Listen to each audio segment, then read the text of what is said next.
আওয়ামী লীগকে জামাই আদর করে একটা নিয়মতান্ত্রিক প্রক্রিয়া করে তাদেরকে ফেরত নিয়ে আসার একটা নীল নকশা। আপনি কাদের ম্যান্ডেট নিয়ে আপনি প্রধান উপদেষ্টা হয়েছেন? ডক্টর মোহাম্মদ ইউনূস সাহেব তিনি বলছেন যে আগামী জাতীয় নির্বাচনে আওয়ামী লীগ অংশগ্রহণ করবে কিনা সেই বিষয়ে বিএনপি একটি বৃহৎ রাজনৈতিক দল, তারা বলেছে নির্বাচনে অংশগ্রহণ করবে, তারা নাকি রায় দিয়ে দিয়েছে।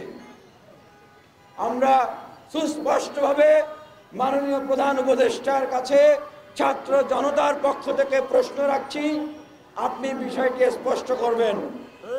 আপনি কাদের ম্যান্ডেট নিয়ে আপনি প্রধান উপদেষ্টা হয়েছেন?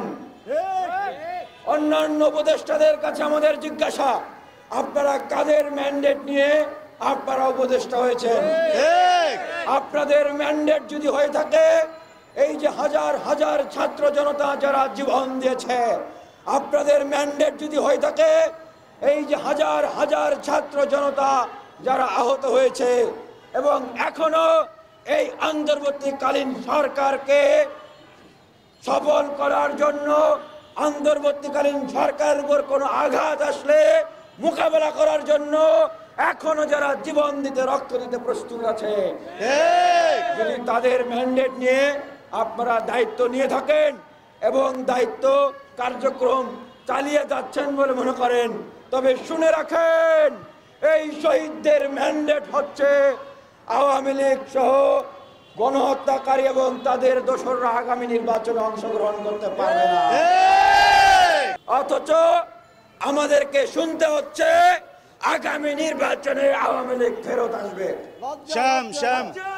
যদি এরকম কথা বলা হয়, আমরা বলবো যে এটি হচ্ছে আওয়ামী লীগকে জামাই আদর করে একটা নিয়মতান্ত্রিক প্রক্রিয়া করে তাদেরকে ফেরত নিয়ে আসার একটা নীল নকশা।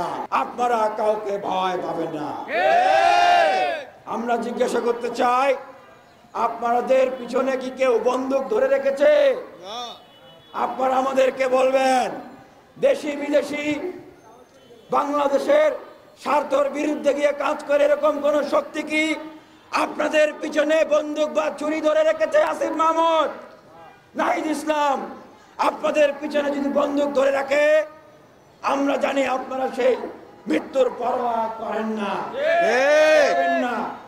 আপনারা এই বিতর্কিত উপদেষ্টা পরিষদকে সংস্কার করুন।